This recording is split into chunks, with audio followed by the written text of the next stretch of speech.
Welcome back. We're on Chapter 7 of Summer Night, Book 4 of the Dresden Files. And here we go. The rest of the council meeting was somewhat anticlimactic, for me anyway. The Merlin ordered the wizards to disperse immediately after the meeting via pre-planned secure routes. He also distributed a list to everyone, noting the wardens near them to call upon if help was needed, and told them to check in with the wardens every few days, as a safety precaution.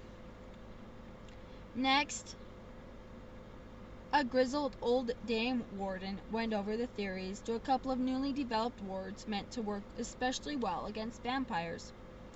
Representatives of the White Council allies, secret occult brotherhoods mostly, each gave a brief speech declaring his or her group's support of the council in the war. Toward the end of the meeting, wardens showed up in force to escort wizards to the beginnings of their routes home. The senior council, I presumed, would loiter around for a few days in order to see if I got killed trying to prove that I was one of the good guys. Sometimes I feel like no one appreciates me. I stood up about 3 seconds before the Merlin said, "Meeting adjourned," and headed for the door. Ebenezer tried to catch my eye, but I didn't feel like talking to anyone. I slammed the doors open a little harder than I needed to, stalked out to the Blue Beetle, and drove away with all the raging power the ancient 4-cylinder engine could muster. Behold the angry wizard putting away. My brain felt like something made out of stale cereal, coffee grounds, and cold pizza. Thoughts trudged around in aimless depression, mostly about how I was going to get myself killed playing Private Eye for Mab. If things got really bad, I might even drag down a few innocent bystanders with me. I growled at myself. "Stop whining, Harry," I said in a firm, loud voice. "So what if you're tired? So what if you're hurt? So what if you smell like you've already dead? You're a wizard. You've got a job to do. This war is mostly your own fault, and if you don't stay on the ball, more people are going to get hurt. So stiff upper lip, chin up, whatever. Get your ass in gear." I nodded at that advice and glanced toward the envelope Mab had given me, which lay on the passenger seat. I had a name, an address, and a crime. I needed to get on the trail of the killer. That meant I would need information, and the people who would have the most information, a couple of days after the fact, would be the Chicago PD. I drove to Murphy's place. Lieutenant Karen Murphy was the head of Chicago PD's Special Investigations Team. SI was the city's answer to weirdness in general. They got all of the unusual crimes, the ones that didn't fall neatly into the department's other categories. SI has handled everything from sightings of sewer alligators to grave robbing in one of the city's many cemeteries. What fun! They always got to take care of the genuine supernatural stuff. The things that no one talks about in official reports, but that manage to happen anyway. Trolls, vampires, demon summoning sorcerers, you name it. The city had appointed SI to make sure the paperwork stayed nice and neat, with no mention of preposterous fantasies that could not possibly exist. It was a thankless job, and the directors of SI typically blew it after about a month of refusing to believe that they were dealing with genuine weirdness. Then they got shuffled out of Chicago PD. Murphy hadn't. She'd lasted. She'd taken things seriously and employed the services of Chicago's only professional wizard, guess who, as a consultant on the tougher jobs. Murphy and I have seen some very upsetting things together. We're friends. She would help. Murphy lives in a house in Bucktown, near a lot of other cops. It's a tiny place, but she owns it. Grandma Murphy left it to her. The house is surrounded by a neat little lawn. I pulled up in the Beetle sometime well after summertime dark, but before midnight. I knew she'd be home, though I wasn't certain she'd be awake. I made sure that I didn't sound like I was trying to sneak up anywhere. I shut the door of the Beetle hard and walked with firm footsteps to her door, then knocked lightly. A moment later, the curtains on the barred windows beside the door twitched, and then fell back into place. A lock disengaged, then another, then a door chain. I noted, as I waited, that Murphy had a steel reinforced door just like I did. though I doubted she'd had as many demons or assassins showing up at it. Murphy opened the door part way and peered out at me. The woman didn't look like the chief of Chicago PD's monster hunters. Her bright blue eyes were heavy, weary, and underscored with dark bags. She stood 5 feet nothing in her bare feet. Her golden hair was longer on top than in back, with bangs hanging down to her eyes. She wore a pale peach terry cloth bathrobe that fell most of the way to her feet. In her right hand she held her automatic, and a small crucifix dangled on a chain wrapped around her wrist. She looked at me. "Hey, ya Murph," I said. I looked at the gun and the holy symbol and kept my voice calm. "Sorry to drop in on you this late. I need your help." Murphy regarded me in silence for more than a minute. Then she said, "Wait here." She shut the door, returned a minute later, and opened it again, all the way. Then, gun still in hand, she stepped back from the doorway and faced me. I said, "Murph, are you all right?" She nodded. "Okay," I said. "Can I come in?" "We'll know in a minute," Murphy said. I got it then. Murphy wasn't going to ask me in. There are plenty of monsters running around in the dark that can't violate the threshold of a home if they aren't invited in. One of them had caught up to Murphy last year, nearly killing her, and had been wearing my face when it did it. No wonder she didn't look exactly overjoyed to see me. "Murph," I said, "relax. It's me. Hell's bells, there isn't anything that I can think of that would mimic me looking like this. Even demonic fiends from the nether regions of hell have some taste." I stepped across her threshold. Something tugged at me as I did. An intangible, invisible energy. It slowed me down a little, and I had to make an effort to push through it. That's what a threshold is like. One like it surrounds every home. A field of energy that keeps out unwanted magical forces. Some places have more of a threshold than others. My apartment, for example, didn't have much of a threshold. It's a bachelor pad, and whatever domestic energy is responsible for such things doesn't seem to settle down as well in rental spaces and lone dwellings. Murphy's house had a heavy field surrounding it. It had a life of its own. It had history. It was a home, not just a place to live. I crossed her threshold uninvited, and I left a lot of my power at the door as I did. I would have to really push to make even the simplest of spells work within. I stepped inside and spread my hands. "Do I pass inspection?" Murphy didn't say anything. She crossed the room and put her gun back into its holster, setting it down on an end table. Murphy's place was, dare I say it, cute. The room was done in soft yellows and greens, and there were ruffles. The curtains had ruffles, and the couch had more, plus those little knitted things, aren't they called doilies? Were draped over the arms of the 2 recliners, the couch, the coffee table, and just about every other surface that seemed capable of supporting lacy bits of frou-frou. They looked old and beautiful and well cared for. I was betting Murphy's grandma had picked them out. Murphy's own decorating was limited to the gun cleaning kit sitting on the end table beside the holster for her automatic, and a wooden rack over the fireplace that bore a pair of Japanese swords, long and short, one over the other. That was the Murphy I knew and loved. Practical violence ready at hand. Next to the swords was a small row of photographs in holders. Maybe her family. A thick picture album with what looked like a real leather cover sat open on the coffee table. Next to a prescription bottle and a decanter of some kind of liquor. Gin?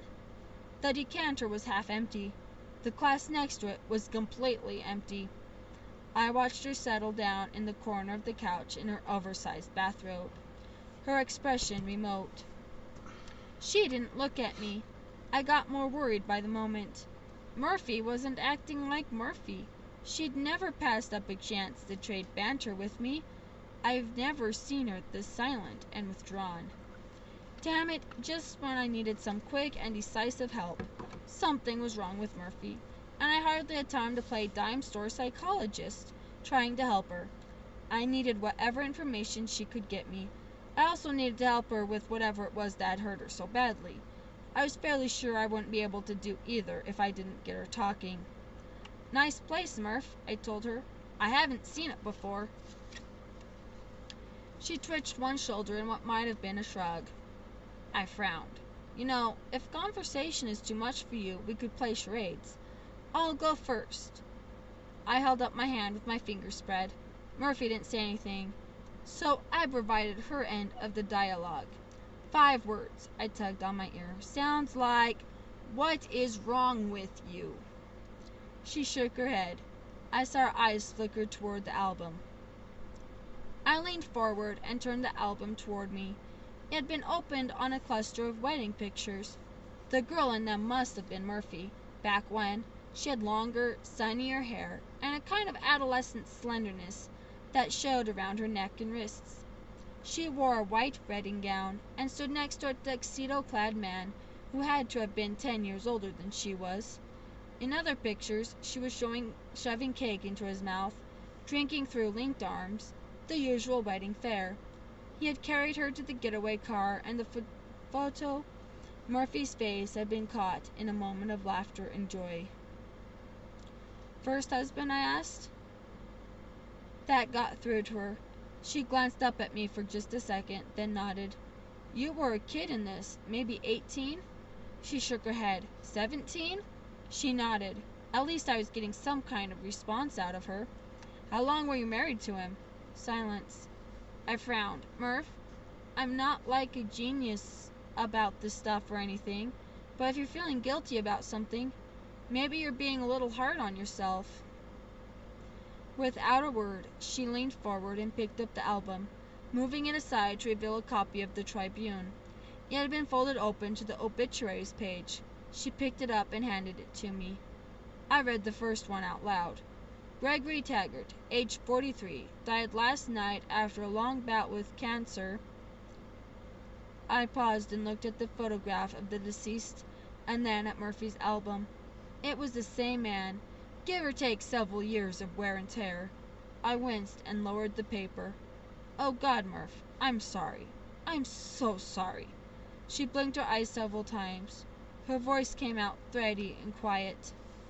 "He didn't even tell me that he was sick. Talk about nasty surprises. Murph, look, I'm sure that things will work out. I know how you're hurting, how you must feel, but do you?" she said, still very quiet. "Do you know how I feel? Did you lose your first love?"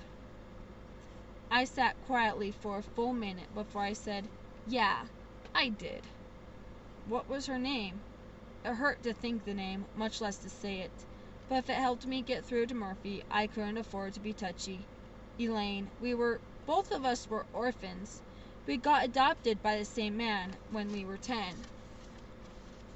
Murphy blinked and looked up at me. "She was your sister?"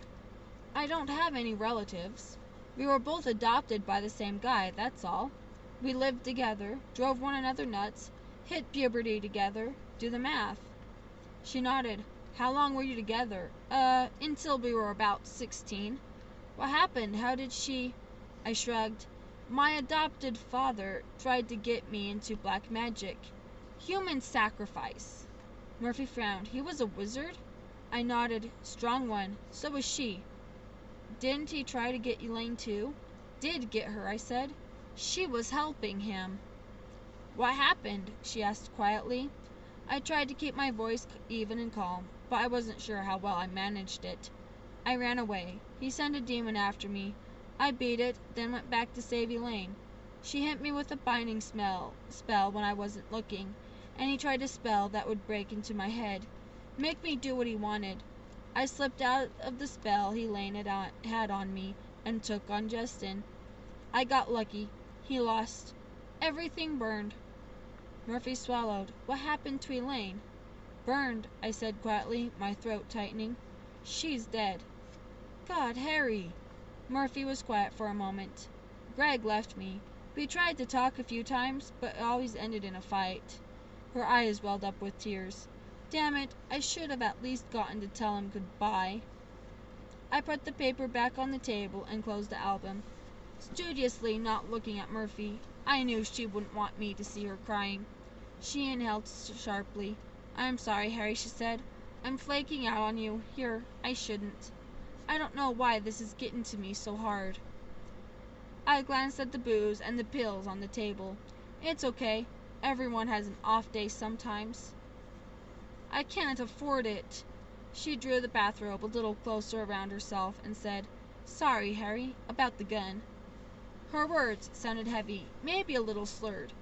I had to be sure it was really you. I understand, I said. She looked at me, and something like gratitude touched her eyes.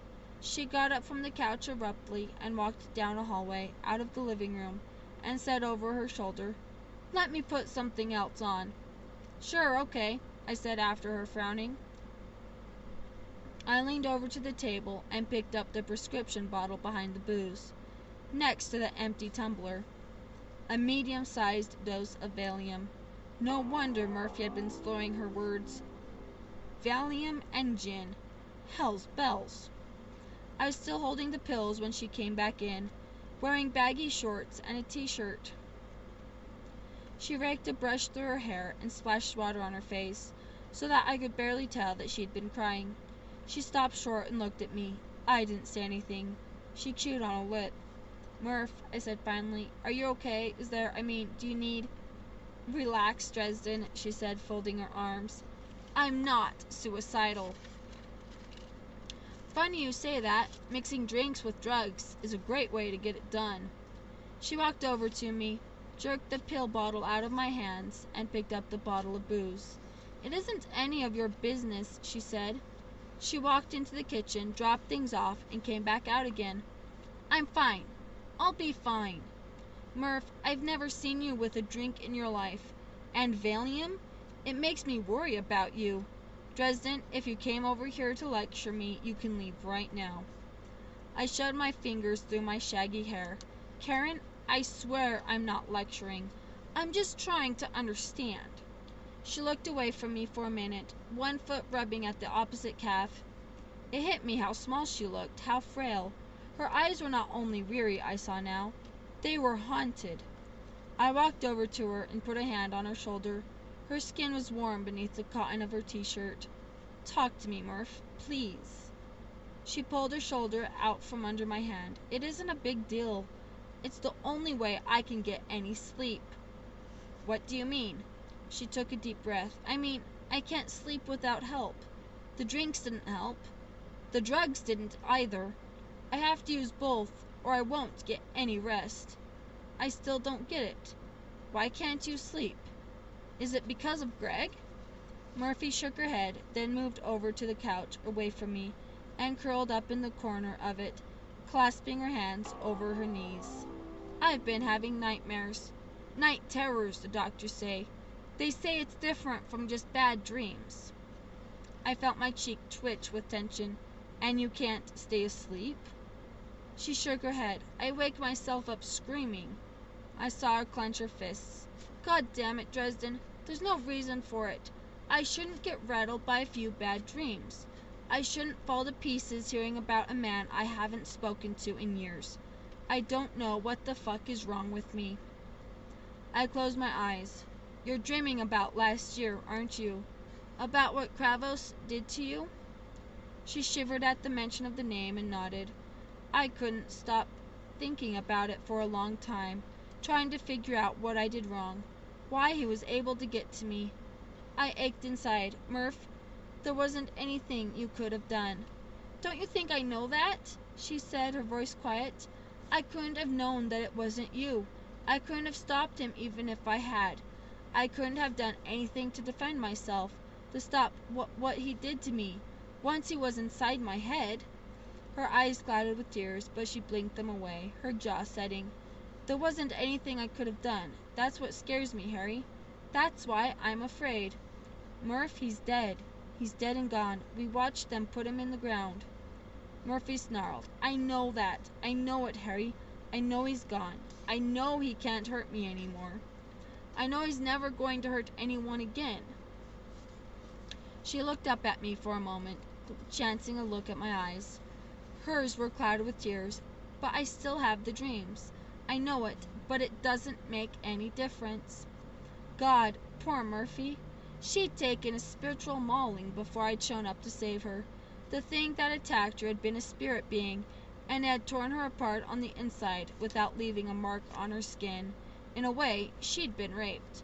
All of her power had been taken away, and she'd been used for the amusement of another. No wonder I'd left her with scars. Adding an unpleasant shock of bad news had been like tossing a spark onto a pile of tinder soaked in jet fuel. "Harry," she continued, her voice quiet, soft, "you know me, God. I'm not a whiner. I hate that. But what that thing did to me, the things it made me see, made me feel." She looked up at me, pain in the lines at the corner of her eyes, which threatened tears. "It won't go away. I try to leave it behind me, but it won't go. And it's eating up every part of my life." She turned away, grabbing irritably at a box of tissues. I walked over to the fireplace and studied the swords on the mantel, so she wouldn't feel my eyes on her. After a moment she spoke, her tone changing, growing more focused. "What are you doing here so late?" I turned back to face her. "I need a favor. Information." I passed over the envelope Mab had given me. Murphy opened it, looked at the pair of pictures, and frowned. "These are shots from the report of Ronald Rule's death. How did you get them?" "I didn't," I said. "A client gave them to me. I don't know where she got them." She rubbed her eyes and asked, "What did she want from you?" "She wants me to find the person who killed him." Murphy shook her head. "I thought this was an accidental death." "I hear it isn't." "Where'd you hear that?" I sighed. "A magic fairy told me." That got me a suspicious glare, which dissolved into a frown. "God, you're being literal, aren't you?" "Yeah." Murphy shook her head, a tired smile at the corners of her mouth. "How can I help?" "I'd like to look at the file on Ronald Rule's death. I can't look at the scene, but maybe CBD caught something they didn't know was a clue. It would give me a place to start at least." Murphy nodded without looking at me. "All right, one condition." "Sure, what?" "If this is a murder, you bring me in on it." "Murph," I protested, "come on. I don't want to pull you into anything that—" "Damn it, Harry," Murphy snapped. "If someone's killing people in Chicago, I'm going to deal with them. It's my job. What's been happening to me doesn't change that." "It's your job to stop the bad guys," I said, "but this might not be a guy. Maybe not even human. I just think you'd be safer if—" "Fuck safe," Murphy muttered. "My job, Harry. If you turn up a killing, you will bring me in." I hesitated, trying not to let my frustration show. I didn't want Murphy involved with Mab and company.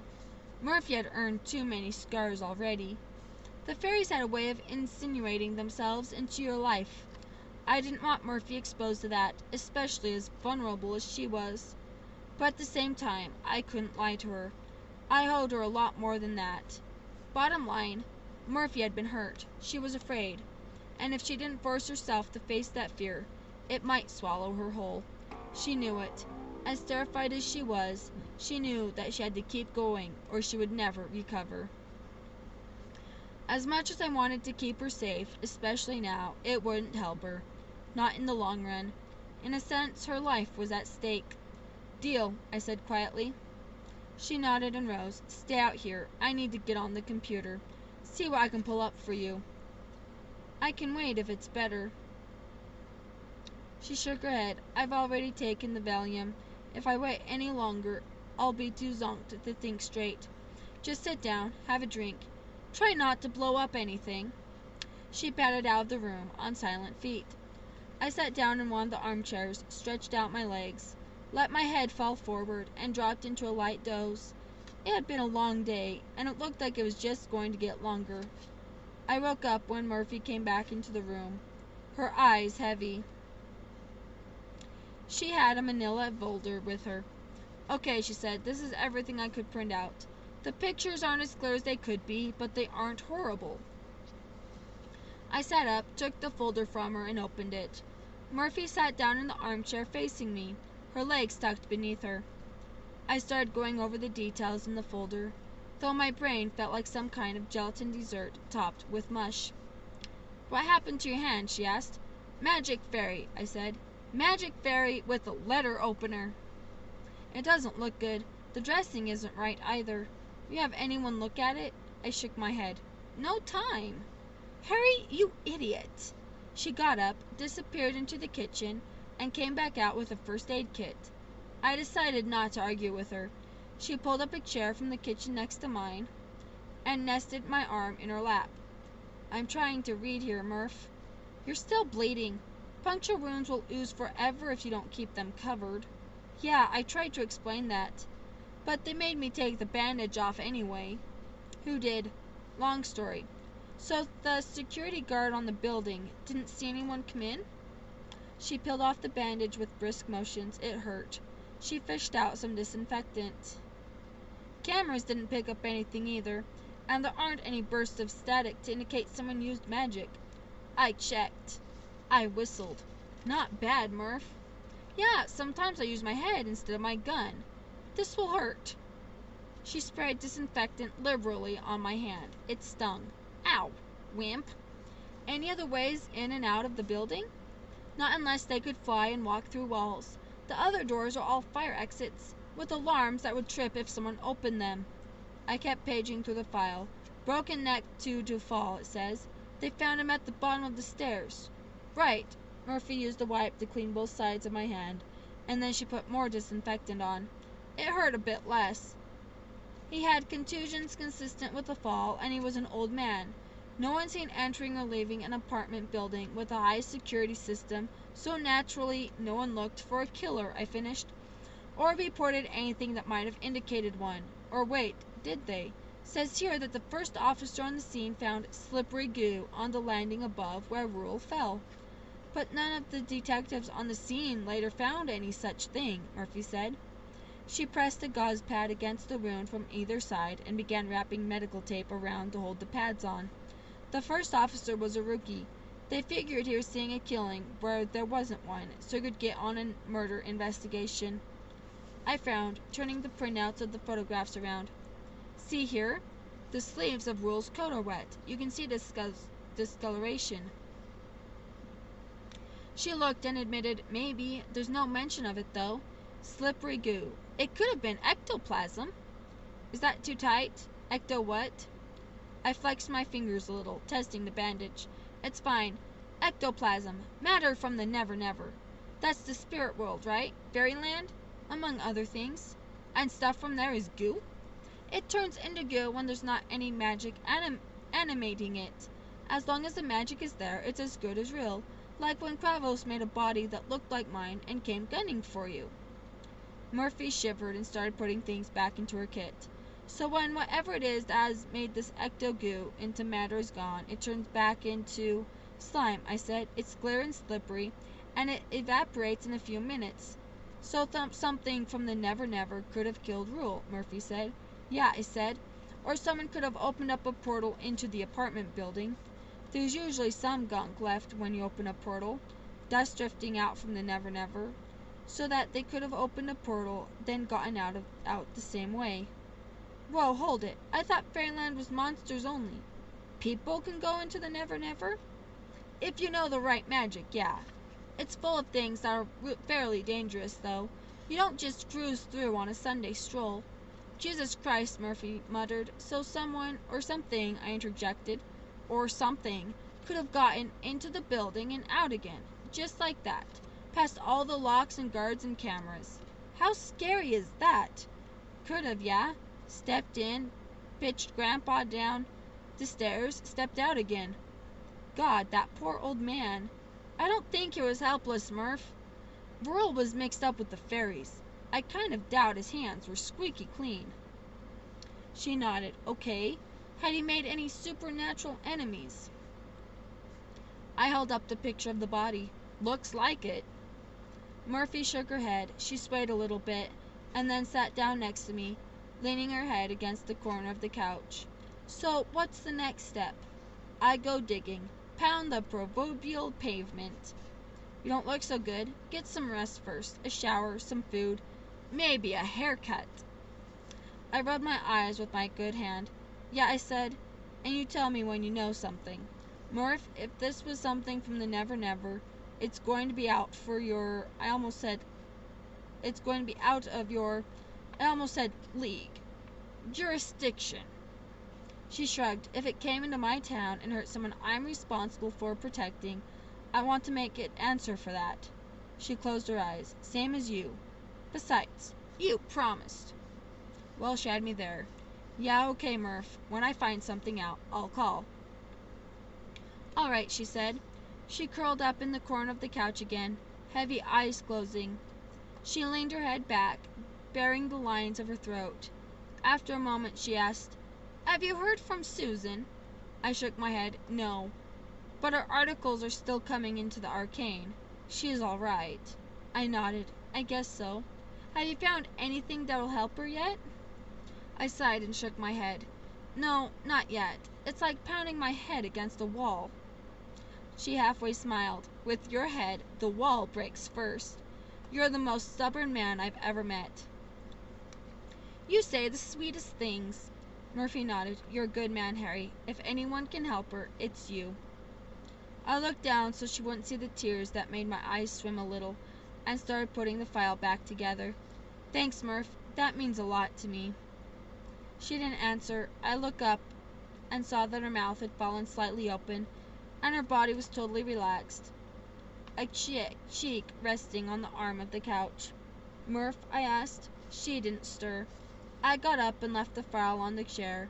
I found a blanket and draped it lightly over her, tucking it in around her. She made a soft sound in the back of her throat and nuzzled her cheek closer to the couch. Sleep well, Murph, I said. Then I headed for the door. I locked what I could behind me, made my way back to the Beetle, and drove toward home. I ached everywhere, not from sore muscles, but from simple exhaustion. My wounded hand felt like a big, throbbing knot of cramping muscle, doused in gasoline and set on fire. I hurt even more on the inside.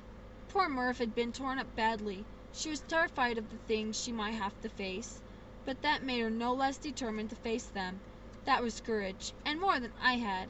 I at least was sure that I could hit back if one of the monsters came after me. Murphy didn't have any such certainty. Murphy was my friend. She'd saved my life before. We'd fought side by side. She needed my help again. She had to face her fear. I understood that. She needed me to help her make it happen, but I didn't have to like it. In her condition, she would be extra vulnerable to any kind of attack like the one by Gravos the year before. And if she got hit again before she had a chance to piece herself back together, it might not simply wound her, it might break her entirely.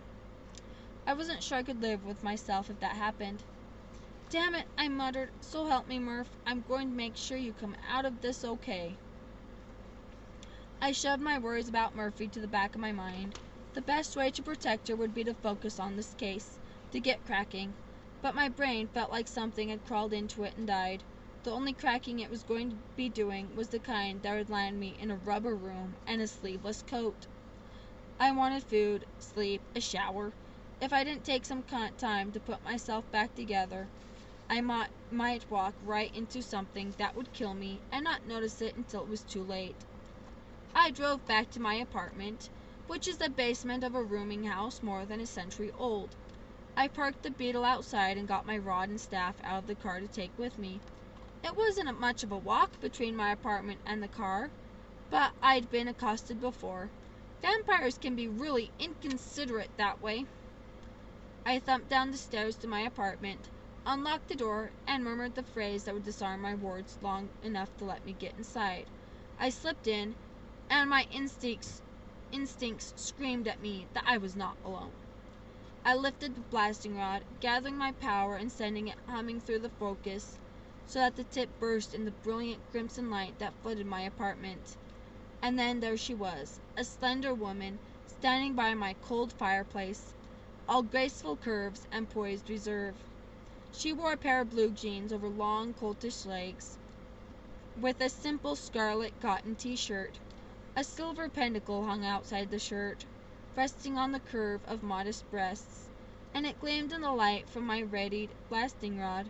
Her skin was pale, like the inner bark of an oak, the living part of the tree. Her hair the brown gold of ripe wheat, her eyes the gray of storm clouds. Her fine mouth twitched, first into a smile and then into a frown, and she lifted elegant long-fingered hands to show me the empty palms. "I let myself in," she murmured. "I hope you don't mind. You should change your words more often." I lowered the blasting rod, too stunned to speak, my heart lurching in my chest. She lowered her hands and closed the distance between us. She lifted herself onto her toes, but she was tall enough that wasn't much of an effort for her to kiss my cheek. She smelled like wildflowers and sun-drenched summer afternoons. She drew back enough to focus on my face and my eyes, her own expression gentle and concerned. "Hello, Harry." And I said, in a bare whisper, fighting through the shock, "Hello, Elaine." Thank you for listening to Chapter 7. If you like it, please like and subscribe down below. And we will read more next time.